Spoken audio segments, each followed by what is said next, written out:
दोस्तों रिसेंटली अभी सास्केचुआन पीएनपी का ड्रॉ हुआ है अगस्त 16 को। और इस ड्रॉ के अंदर जो कट ऑफ गया है वो 60 तक गया है।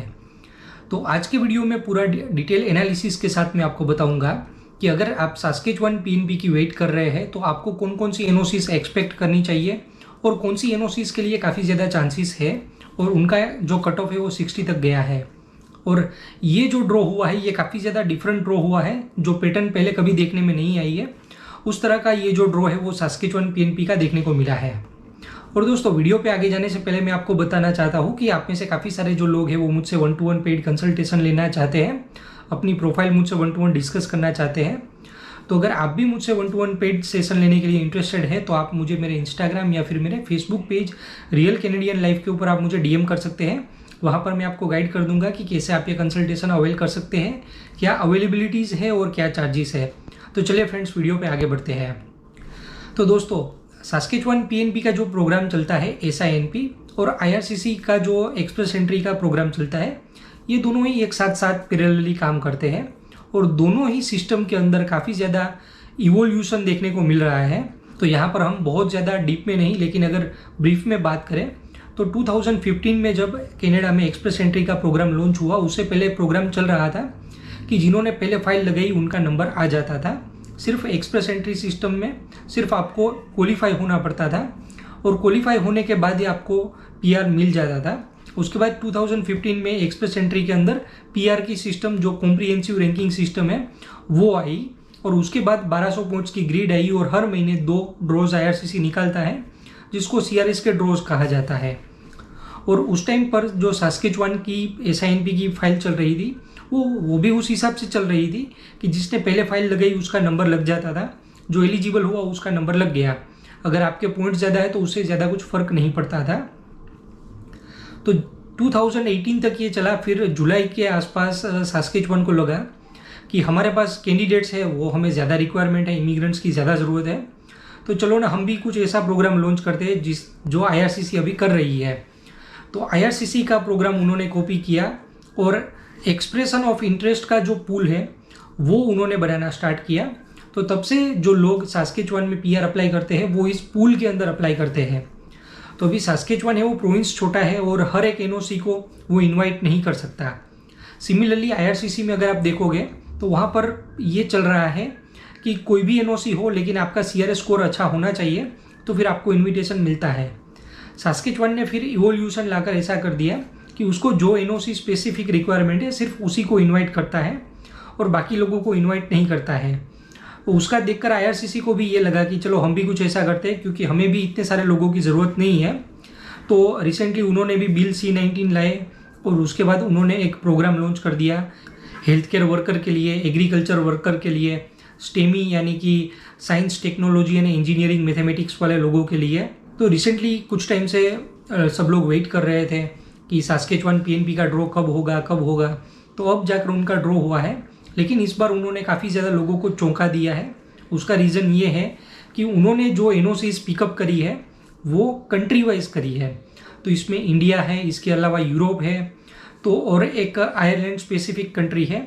इस तरह से इन्होंने सिलेक्ट किए हैं और ये जो कट ऑफ गया है वो 60 तक गया है। तो दोस्तों ये जो सास्केचुआन का ड्रॉ हुआ है इस टाइम पर सबसे ज़्यादा जो डिमांड रही है वो ट्रेड्स वाले लोगों की काफ़ी ज़्यादा रही है। अगर आप कोई ट्रेड से आते हैं लाइक प्लम्बिंग है, कारपेंट्री है, वेल्डिंग वगैरह से आते हैं, इलेक्ट्रिशियन है, तो ऐसे काफ़ी सारे लोगों को यहाँ पर इनवाइट किया गया है। और दूसरी बात ये भी है कि जो कॉन्ट्रैक्टर्स वगैरह होते हैं जो इस ट्रेड्स के अंदर काम करते हैं उनको भी यहाँ पर काफ़ी ज़्यादा इन्वाइट किया गया है। हालाँकि ये जो नंबर है ये काफ़ी कम है और ये जो NOCs है वो इतनी ज़्यादा बार बार आती नहीं है। तो इस बार कौन कौन सी NOCs वगैरह है वो हम देखेंगे। और दोस्तों आपकी NOC कौन सी है और आपका सास्केचुआन का स्कोर क्या है ये आप मुझे कमेंट करके ज़रूर बताइए ताकि मुझे आइडिया है कि सास्केचुआन के लिए कितने सारे एस्पिरेंट्स यहाँ पर है। तो चलिए दोस्तों आते हैं यहाँ पर SINP का जो ड्रॉ हुआ है उसके ऊपर। तो यहाँ पर आप कट ऑफ देख सकते हैं कि 60 के ऊपर कट ऑफ गया है और जो लोएस्ट कहा जाता है कि 60 यानी कि आपको सिर्फ एलिजिबल ही होना है। तो यहाँ पर आप देखेंगे तो ये जो इनवाइटेड कैंडिडेट्स है वो आयरलैंड से है। पहला ये जो ड्रॉ है आयरलैंड के कैंडिडेट्स के लिए है, एक एक्सप्रेस एंट्री का है, एक ऑक्यूपेशन इन डिमांड का है। उसके बाद आता है यूरोप के लिए, यहाँ पर पोलैंड, जेकिया, जर्मनी, लिथुआनिया, स्लोवेकिया, यूक्रेन जैसे कंट्रीज़ है। और उसके बाद नंबर आता है इंडिया का। तो यहाँ पर आप देख सकते हैं इंडिया, और कैंडिडेट्स कितने हैं, सबसे ज़्यादा बोल सकते हैं 207, जबकि आप यहाँ पर देखिए 98, 78, 23, 12। तो इंडिया वाले जो कैंडिडेट्स हैं वो काफ़ी ज़्यादा यहाँ पर इनवाइट किया गया है। तो ये काफ़ी अच्छी बात है जो लोग SINP में वेट कर रहे हैं। तो यहाँ पर कौन कौन सी NOCs को इनवाइट किया गया है ये आप देखिए, 00000015 ये सारी NOCs है। इसमें जो 7 वाली NOCs है वो ट्रेड्स के लिए जानी जाती है। तो यहाँ पर 1 by 1 मैं आपको हर एक NOC के बारे में बताता हूँ। तो पहली जो NOC है 00015 senior managers in construction, transportation, production and utilities. तो जैसे मैंने आपको बताया कि उस तरह से ये जो ड्रॉ है इसमें सबसे ज़्यादा जो वेटेज दिया गया है वो ट्रेड वाले लोगों को दिया गया है। तो यहाँ पर सारे जो ट्रेड्स वाले लोग हैं वो यहाँ पर आते हैं। इसमें हाई लेवल के senior managers like CEO, CFO है, एग्जीक्यूटिव वाइस प्रेसिडेंट है, ये सब आ जाते हैं। इसके बाद है 13101 प्रॉपर्टी एडमिनिस्ट्रेटर, जो प्रॉपर्टी वगैरह का एडमिनिस्ट्रेशन करना होता है, बहुत सारे लोग यहाँ पर हैं।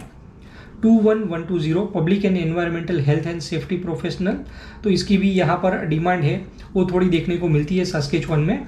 फिर है 22212 ड्राफ्टिंग टेक्नोलॉजिस्ट एंड टेक्नीशियन, तो जो लोग ड्राफ्ट वगैरह करते हैं, कैड टेक्नीशियन, ऑटोकैड वगैरह यूज़ करते हैं, वो इसके अंदर फॉल करते हैं।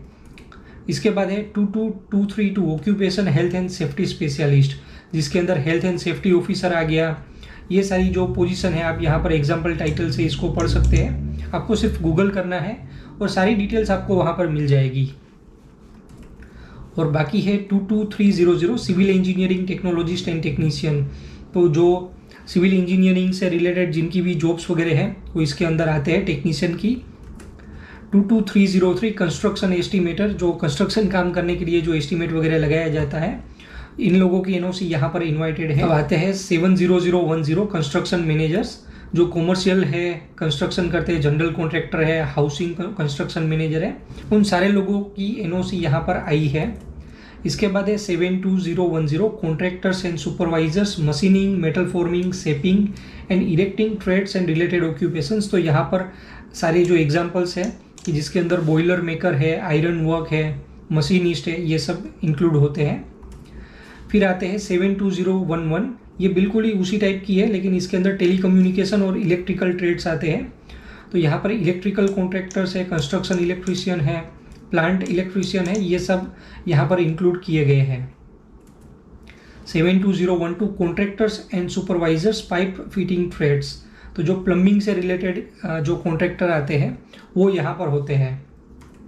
इसके बाद है 72013 contractors and supervisors carpentry trades, तो जो इंडिया में कारपेंटर वगैरह है वो लोग यहाँ पर आ सकते हैं इस NOC के बेस के ऊपर। लेकिन यहाँ पर जो काम है वो कारपेंटर का नहीं लेकिन कॉन्ट्रैक्टर का होना चाहिए, जो खुद भी कारपेंट्री का काम करते हो और कॉन्ट्रैक्ट करते हो, उस टाइप के लोगों को यहाँ पर इन्वाइट किया गया है। 72014 contractors and supervisors other construction trades, installers, repairers and servicers. 72020 contractors and supervisors mechanic trades. उसके बाद है 72021 contractors and supervisors heavy equipment operator crews. 72100 machinist and machining tooling inspectors. 72106 welders and related machine operators. 72200 electricians. 72300 plumbers. 72301 steam fitters, pipe fitters, sprinkler system installers. 72320 bricklayers. 72400 construction millwright and industrial mechanics. 72401 heavy duty equipment mechanics. 72410 automotive service technicians, truck and बस mechanics and mechanical repairers. तो आज ही जब मैंने YouTube live किया था तब किसी ने मुझे पूछा था कि ऑटोमोटिव मैकेनिक के लिए क्या ऑप्शंस है, अगर उनकी फाइल रही होती तो शायद उनका नंबर लग गया होता, तो आप वेट कर सकते हैं उसके लिए। अब आते हैं 72500 क्रेन ऑपरेटर्स, तो हर तरह की जो क्रेन ऑपरेट करते हैं उसकी यहाँ पर टाइटल्स दिए गए हैं। 73112 पेंटर्स एंड डेकोरेटर्स, जो पेंटिंग वगैरह का काम करते हैं। तो ये सारी जो कंस्ट्रक्शन से रिलेटेड NOCs वगैरह थी उनको इनवाइट किया गया है। अगर आपको भी इसमें इनविटेशन मिल गया है तो आपको कॉन्ग्रेचुलेसन्स, अगर नहीं मिला है तो आप वेट कीजिए अगले ड्रॉज होने के लिए। और उम्मीद करते हैं कि जैसे ही सास्केचुआन ने नई पैटर्न फॉलो करी है तो उस हिसाब से अगर कंट्री वाइज ड्रॉज सिलेक्ट करेंगे तो उसमें काफ़ी सारे लोगों का फ़ायदा हो सकता है। तो उम्मीद करता हूँ इस वीडियो से आपको कुछ इन्फॉर्मेशन मिली होगी। ये वीडियो अगर अच्छा लगा हो तो लाइक कर दीजिए, अपने दोस्तों के साथ शेयर कर दीजिए और चैनल पे नए हैं तो चैनल को सब्सक्राइब करके बेल आइकन ज़रूर प्रेस कर दीजिए। Thanks for watching the video.